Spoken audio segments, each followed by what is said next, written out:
Good evening everyone, welcome to civil services study. Welcome back. UP PCS की test series चल रही थी। Next test लगाते हैं, यह है टेस्ट नंबर 137। इस पूरी की पूरी टेस्ट सीरीज़ की प्लेलिस्ट का लिंक आपको डिस्क्रिप्शन बॉक्स में मिल जाएगा। वहाँ पर आप टेस्ट नंबर 1 से लेकर 137 तक पहुँच सकते हो। चलिए स्टार्ट करते हैं। क्वेश्चन नंबर 1 क्या है देखते हैं। 6 फरवरी हो गई आज, तीसरा टेस्ट है यूपी पीसीएस का। निम्न घटनाओं को कालानुक्रम व्यवस्थित कीजिए तथा नीचे दिए गए कूट की सहायता से सही उत्तर का चयन करना है। साइमन कमीशन की नियुक्ति, जलियांवाला बाग हत्याकांड, महात्मा गांधी की दांडी यात्रा, फिरोज शाह मेहता की मृत्यु। बताइए। निम्न घटनाओं को कालानुक्रम व्यवस्थित करना है और नीचे दिए गए कूट का प्रयोग करके सही उत्तर का चयन करना है। साइमन कमीशन की नियुक्ति, जलियांवाला बाग हत्याकांड, महात्मा गांधी की दांडी यात्रा, फिरोज शाह मेहता की मृत्यु। देखिए, फिरोज शाह मेहता की मृत्यु का काल है 1915, जलियांवाला बाग हत्याकांड 13 अप्रैल 1919 और महात्मा गांधी की दांडी यात्रा है 1930 और साइमन कमीशन सभी को पता होगा 1927। तो बिल्कुल डेट पे तो अटक नहीं रही है, सन से ही सारा क्लियर है फंडा। सबसे पहला 4 आ जाएगा, उसके बाद 2 आ जाएगा, फिर 1 आ जाएगा, फिर 3 आ जाएगा। 4 2 1 3, 4 2 1 3, 4 2 1 3, 4 2 1 3, पहला ही है इसका आंसर फिर तो फिरोज शाह मेहता की मृत्यु हुई थी 5 नवंबर 1915 को। जलियांवाला बाग हत्याकांड की घटना 13 अप्रैल 1919। साइमन कमीशन की नियुक्ति 8 नवंबर 1927। महात्मा गांधी की दांडी यात्रा 12 मार्च 1930। इन सबको एग्जैक्ट डेट के साथ याद रखिए, ये तो है ही है, आपको ये भी याद रखना दिन। क्वेश्चन नंबर 2 है, निम्न घटनाओं को कालानुक्रम व्यवस्थित करना है, नीचे दिए गए कूट का प्रयोग करके सही उत्तर का चयन करना है। महाराजा हरि सिंह ने विलय पत्र पर हस्ताक्षर किए, भारत का संविधान लागू हुआ, जम्मू कश्मीर की प्रभुसत्ता संपन्न संविधान सभा ने भारत में विलय को अनुमोदित किया। और क्या है, जम्मू तथा कश्मीर राज्य का नया संविधान लागू हुआ। ये हैं कूट, उत्तर दीजिए। महाराजा हरि सिंह ने विलय पत्र पर हस्ताक्षर किए, 1947 की बात होगी। भारत का संविधान सबको पता है कब लागू हुआ, 26 जनवरी 1950 को। जम्मू कश्मीर की प्रभुसत्ता संपन्न संविधान सभा ने भारत में विलय पत्र को अनुमोदित किया। ये नवंबर 1957 की बात है, 11 नवंबर 1957 की, ठीक है। और जम्मू कश्मीर का नया संविधान लागू होना, ये कब की बात है, अब तो हट गया, लेकिन उस समय हुआ था ये नवंबर में ही, 28 नवंबर 1957 को, ठीक है। तो इसका आंसर क्या हो जाएगा इस तरह से 1 2 3 4, 1 2 3 4। तो देखिए, 26 अक्टूबर 1947 को महाराजा हरि सिंह ने भारत के साथ कश्मीर के संदर्भ में विलय पत्र पर हस्ताक्षर किए। कब? 26 अक्टूबर 1947 को। 26 जनवरी 1950 को सभी को पता होगा भारत का संविधान लागू हुआ। 11 नवंबर 1957 को जम्मू कश्मीर की प्रभुत्व संपन्न संविधान ने भारत में विलय को अनुमोदित किया और 26 नवंबर 1957 को जम्मू कश्मीर राज्य का नया संविधान लागू हुआ था। क्वेश्चन नंबर 3 पर आ जाइए। The rise and growth of economic nationalism in India के लेखक थे, कौन थे? बताइए। The rise and growth of economic nationalism in India के लेखक थे बिपिन चंद्र। तो कौन थे the rise and growth of economic nationalism in India के लेखक? बिपिन चंद्र, ये नाम याद रखना। मुस्लिम लीग एवं भारतीय राष्ट्रीय कांग्रेस के बीच राजनीतिक गतिरोध को दूर करने के लिए CR फार्मूला किसने बनाया था? किसने बनाया था CR फार्मूला? मुस्लिम लीग एवं इंडियन नेशनल कांग्रेस के बीच राजनीतिक गतिरोध को दूर करने के लिए C राजगोपालाचारी ने, ठीक है, बी है इसका आंसर। तो मुस्लिम लीग एवं भारतीय राष्ट्रीय कांग्रेस के बीच राजनीतिक गतिरोध को दूर करने के लिए CR फार्मूला राजगोपालाचारी ने बनवाया था। चक्रवर्ती राजगोपालाचारी मद्रास के एक प्रभावशाली नेता थे। वह कांग्रेस और मुस्लिम लीग के बीच समझौते के पूर्ण पक्षधर थे। क्वेश्चन नंबर 5 पर आ जाइए। दिल्ली में पुराना किला के सामने खैरुल मंजिल नामक मस्जिद का निर्माण निम्नलिखित में से किसने करवाया था? बताइए। दिल्ली में पुराना किले के सामने खैरुल मंजिल नामक मस्जिद का निर्माण किसने करवाया था? किसने करवाया था? माहम अनगा ने, माहम अनगा ने। तो दिल्ली में पुराना किले के सामने खैरुल मंजिल नामक मस्जिद का निर्माण करवाया था माहम अनगा। क्वेश्चन नंबर 6 है, सुरक्षा के लिए मराठों के राजस्व के दावों को किस नाम से जाना जाता था? सुरक्षा के लिए मराठों के राजस्व को के दावे को जाना जाता था चौथ के नाम से।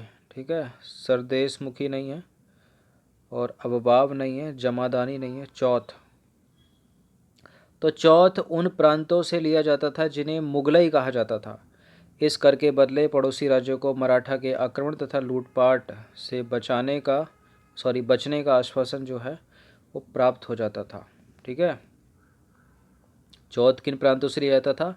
जिनको मुगलई कहा जाता था। और इस कर के बदले, इस टैक्स देने के बदले, मतलब चौथ देने के बदले पड़ोसी राज्यों को मराठा के आक्रमण तथा लूटपाट से बचने का आश्वासन प्राप्त हो जाता था। क्वेश्चन नंबर 7 पर आ जाइए। निम्नलिखित युग्मों में से कौन सा सही सुमेलित नहीं है? देवगिरी के सामने शंकर देव लिखा है, वारंगल के सामने रामचंद्र देव, होयसल के सामने वीर बल्लाल और मदुरै के सामने लिखा है वीर पांड्या। कौन सा सही सुमेलित नहीं है इसमें बताइए? देखिए, दूसरा वाला गलत है। रामचंद्र देव का जो संबंध है वो देवगिरी रियासत से था। ठीक है, रामचंद्र देव का संबंध जो है देवगिरी रियासत से, वारंगल से नहीं है। जैसे शंकर देव का देवगिरी से है ना, शंकर देव का देवगिरी से, तो रामचंद्र देव का भी देवगिरी से। तो ये भी जो है करेक्ट है ये भी। क्वेश्चन नंबर 8 है, एक इतिहासकार ने पानीपत की तीसरी लड़ाई को स्वयं देखा था, वह निम्न में से कौन था? पानीपत की तीसरी लड़ाई, थर्ड बैटल ऑफ पानीपत, कब हुआ था? 1761 में। किस किस के बीच? मराठा और अहमद शाह अब्दाली के बीच, नहीं, मराठा और अफगानों के बीच। मराठा हार गए, अफगान जीत गए। अफगान मतलब अहमद शाह अब्दाली, हाँ सही तो बोला था। काशीराज पंडित ने देखा था। तो पानीपत की तीसरी लड़ाई 14 जनवरी 1761 को सदाशिव भाऊ के नेतृत्व में मराठा सेना और अहमद शाह अब्दाली के नेतृत्व में अफगान सेना के बीच हुई थी। ठीक है, यानी मराठा और अफगानों के बीच हुई थी, जिसमें मराठे पराजित हुए और काशीराज पंडित इस युद्ध के प्रत्यक्षदर्शी थे। क्वेश्चन नंबर 9 है, निम्नलिखित में से कौन शुक्ल यजुर्वेद की संहिता है? शुक्ल यजुर्वेद की संहिता कौन सी है? वासज नेमी। कौन सी है? सॉरी, बाजस नेमी। कौन सी है? बाजस नेमी, बाजस नेमी। तो शुक्ल यजुर्वेद की संहिता बाजस नेमी है, जबकि अन्य दिए गए विकल्प जो है कृष्ण यजुर्वेद की संहिता है। क्वेश्चन नंबर 10 पर आ जाइए। निम्नलिखित युग्मों में से कौन सही सुमेलित नहीं है? अदीना मस्जिद के सामने मांडू लिखा है, लाल दरवाजा के सामने मस्जिद जौनपुर लिखा है, दाखिल दरवाजा के सामने गौड़ लिखा है और तीन दरवाजा के सामने अहमदाबाद लिखा है। कोई एक गलत है पक्का। अदीना मस्जिद मांडू में है क्या? लाल दरवाज़ा मस्जिद जौनपुर, और ये लाल दरवाज़ा मस्जिद, पूरा मस्जिद यहाँ आना चाहिए, जौनपुर अलग रहना चाहिए। ठीक है, तो यहाँ जो है वो पहला वाला गलत है। जो अदीना मस्जिद है वो मांडू में नहीं है, मालदा पश्चिम बंगाल में है। लाल दरवाज़ा मस्जिद जौनपुर उत्तर प्रदेश में है और दाखिल दरवाज़ा गौड़ पश्चिम बंगाल में स्थित है। और तीन दरवाज़ा जो है वो अहमदाबाद गुजरात में स्थित है। ठीक है, तीन दरवाज़ा हो गया अहमदाबाद गुजरात में, दाखिल दरवाज़ा गौड़ में हो गया, और लाल दरवाज़ा मस्जिद हो गई जौनपुर में। अदीना मस्जिद मांडू में नहीं है, मालदा पश्चिम बंगाल में। 11वें प्रश्न पर आ जाइए। इनमें से किन स्थानों से मध्य पाषाण काल में पशुपालन के प्रमाण मिलते हैं? बताइए। मध्य पाषाण काल में पशुपालन के प्रमाण मिलते हैं बागौर से। ठीक है, राजस्थान के बागौर से मध्य पाषाणकालीन पशुपालन के प्रमाण मिलते हैं। यह स्थल भारत के मध्य पाषाणकालीन विशाल और सर्वश्रेष्ठ उत्खनन स्थलों में से एक है। क्वेश्चन नंबर 12 पर आ जाइए। निम्नलिखित मंदिरों को कालानुक्रम व्यवस्थित कीजिए और नीचे दिए गए कूट की सहायता से सही उत्तर का चयन कीजिए। बृहदेश्वर मंदिर, गंगाई कोट चोलपुरम मंदिर, महाबलीपुरम का तटीय मंदिर और सप्त पैगोडा। बताइए, सबसे पहले आएगा कौन सा? सप्त पैगोडा। उसके बाद आएगा महाबलीपुरम का तटीय मंदिर, फिर बृहदेश्वर मंदिर सबसे अंत में आएगा, गंगाई कोंड चोलपुरम का मंदिर, यानी डी हो जाएगा इसका आंसर। तो सप्त पैगोडा का मंदिर नरसिंह बर्मन प्रथम के शासनकाल में लगभग 630 से 668 में बना था। महाबलीपुरम का तटीय मंदिर का निर्माण नरसिंह द्वितीय ने 700 से 728 ईस्वी में करवाया था। तंजौर का बृहदेश्वर मंदिर का निर्माण राजराज प्रथम ने तथा गंगाई कोड चोलपुरम मंदिर का निर्माण राजेंद्र प्रथम ने करवाया था, जिनका शासनकाल है 985 ईस्वी में है तंजौर का बृहदेश्वर मंदिर, और 1014 ईस्वी में है गंगाई कोंड चोलपुरम का मंदिर।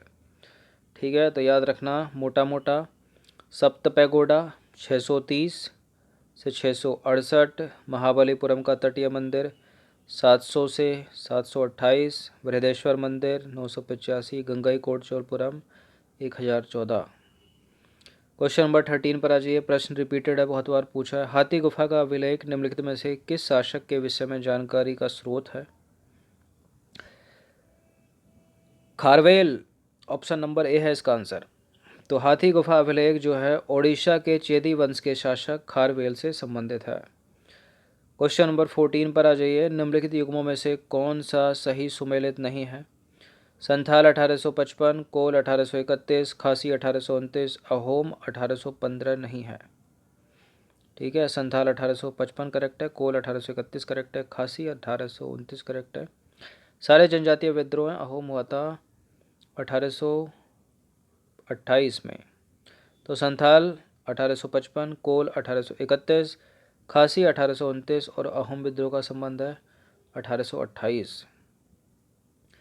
क्वेश्चन नंबर 15 पर आ जाइए। 15वां प्रश्न, अंतिम प्रश्न। निम्नलिखित में से कौन सा भारत में भाषा के आधार पर बना पहला राज्य था? भारत में भाषा के आधार पर बना पहला राज्य था Andhra Pradesh, option number A. तो देखिए, तेलुगु भाषियों के अलग राज्य की मांग पर 1 अक्टूबर 1953 को आंध्र प्रदेश राज्य का गठन किया गया। यह भाषा के आधार पर बना भारत का पहला राज्य था। ठीक है, तो 15 प्रश्न थे ये हिस्ट्री के, इनकी प्रैक्टिस एक बार कर लीजिएगा। धन्यवाद। टेलीग्राम चैनल से जुड़ जाइए सिविल सर्विस स्टडी के।